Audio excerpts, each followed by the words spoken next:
What's up, Dragon Brood? Every time there's a new format, there's always somebody looking for a way to play a Mono Red Aggro deck, and it's no different this time. Though we still already kind of had one available that we discovered during Standard 2022, and that's if you want to play the Goblins, right? Those actually are still very viable, still playable, still good. However, we want to take a look at some things we could do with Innistrad Midnight Hunt cards and take more advantage of the new burn spells. So that's what we're going to be looking at today with this Mono Red Aggro list.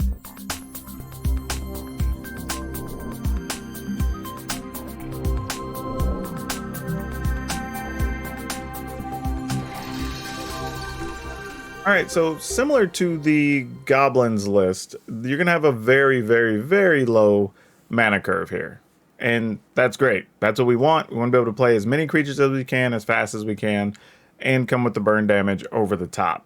So, starting at the top, we're going to play the Falconwrath Pit Fighter. You also saw this. If you haven't, check out our Rakdos Vampires list, but we had this in there as well. This is just a good all-around card. I mean, it's a 2-1 for 1 with no real downside and possible upside of being able to let you sacrifice a vampire to draw 2 cards, which when you're just looking for burn damage to finish something off, that could actually be pretty beneficial. So, gonna play 4 of those. Then we're playing 2 Light Up the Night. This is one I'm trying out because it's an X spell to just help you finish your opponent. One of the issues these type of decks can have is that you may come out of the gate really quick, you get in your initial 10 to 12 damage, and then your opponent kind of gets stuck at 7 or 8 life, and you just don't have anything to get them there, right? You're hoping to top deck the burn spells, but if you can just top deck 1 spell and do the majority of the damage, or set up where you can alpha strike, maybe 2 or 3 of your damage gets through, and then you deal another 4 to 5, like, this is kind of going to be pretty good for that. And it's another way to target planeswalkers if you need to, so, you know, or maybe you just need to target a big creature and get it out of the way. That's possible as well. So there's a couple of things you can do with it that'll be pretty nice. But we're going to try it out, see how it works. We're going to go and play a full set of Play with Fire. This is a new card as well from Midnight Hunt, but it lets you deal 2 damage to any target, and then if you damage the player, you get to scry as well, which is exactly what we want in this list, right? If you can keep the burn damage coming, you want to send it at an opponent if possible. Works great, no complaints. Playing 4 Shocks, everybody knows what Shock is, just 1 red, deal 2 damage to anything, plain and simple. Which, if you think about it, Play with Fire is just an upgraded Shock, right? Still an instant, everything else, but you also get to scry if you hit the opponent. Now we're playing 2 copies of Voldaren Stinger, and I wanted more, but the reality is you don't want to get stuck with too many 1/1s that don't necessarily do enough, but it does first strike when it attacks, and that's kind of important because you do have ways to ping your opponent's creatures, and then this does the damage, so you can use this in combination with spells to take down like a 3 toughness creature possibly. It also is another creature you can sacrifice to the Falconwrath Pit Fighter in case you're just needing extra cards later, and you don't have to give up the Pit Fighter. So there's a few small things you can do with it. It may end up being the weakest creature in the deck, but at least wanted to give it a run just to try it out. Then we have 4 Bloodthirsty Adversary. Again, we talked about this in the Vampires list, but the card is actually very good, even if you don't ever pay effectively the kicker cost. Like, it's a 2/2 haste creature for 2. That's totally fine in this type of list. Just being able to come out, keep the damage up, always a big thing. But later on, pretty much every 3 mana you spend is going to be worth either 2 or 3 damage, and that's pretty good too if you're just trying to whack the opponent for a couple of points at the end of the game.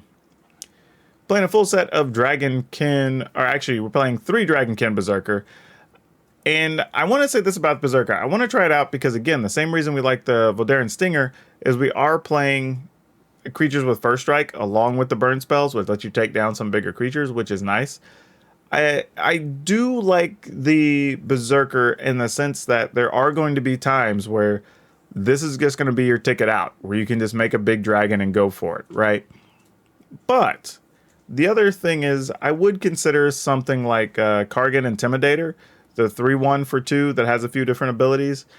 It can make stuff not block, and you know, there's some other things you can do. It's not, I mean, and it is a 3 power. So I think some of it's going to come down to what does the format look like. You know, if we do need to play more of a long game and whatever, maybe we do want to stick with the Berserker. If we need a shorter game, or maybe we just need creatures with bigger power, then maybe we go ahead and go with the Intimidator. But for now, I decided to go with the Dragonkin Berserker, and I'll try it out like this for the first couple of games I play with it.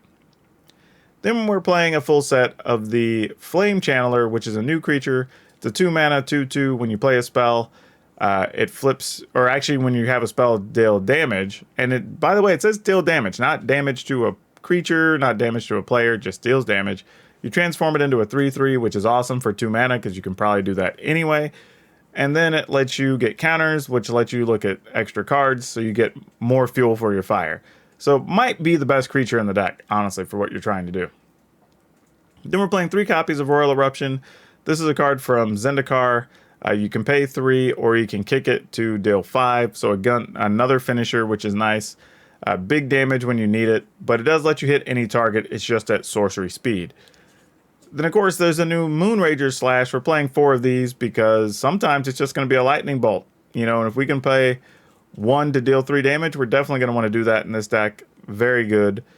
Nothing to complain about at all in this list. Occasionally, you might get stuck where you can't play it for 1, but you can just not cast a spell and then pass a turn, then to have it flip tonight. So, should be manageable.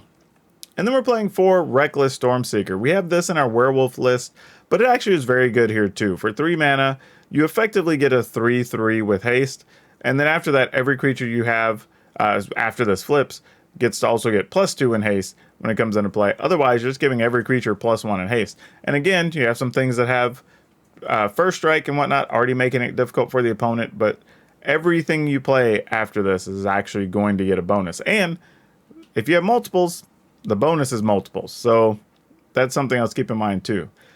Lands, we're not doing anything fancy with the lands. We're just doing 4 Den of the Bugbear, 2 Faceless Haven, and the rest are snow-covered mountains.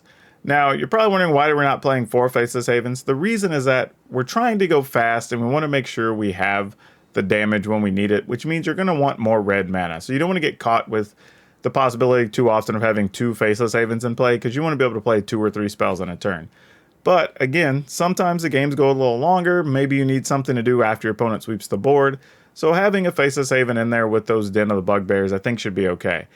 If the Den of the Bugbears end up panning out, then maybe we just cut the Faceless Havens altogether.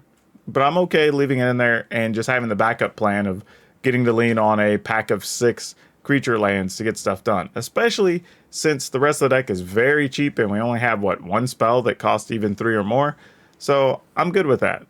Now again, if you're already into playing goblins and you already have it, that's probably still going to be a solid red deck to go with.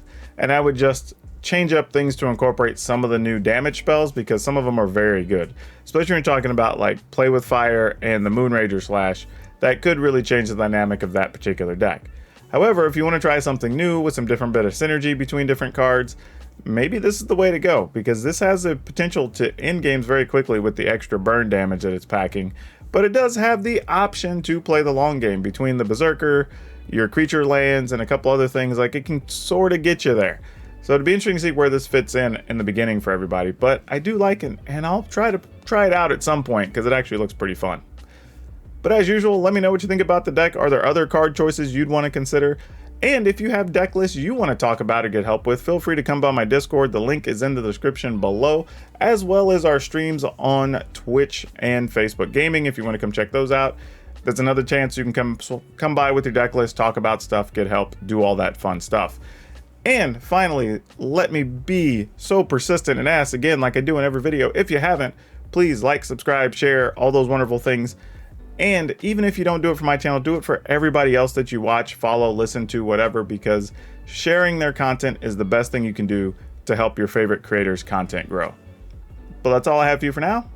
We'll see you next time.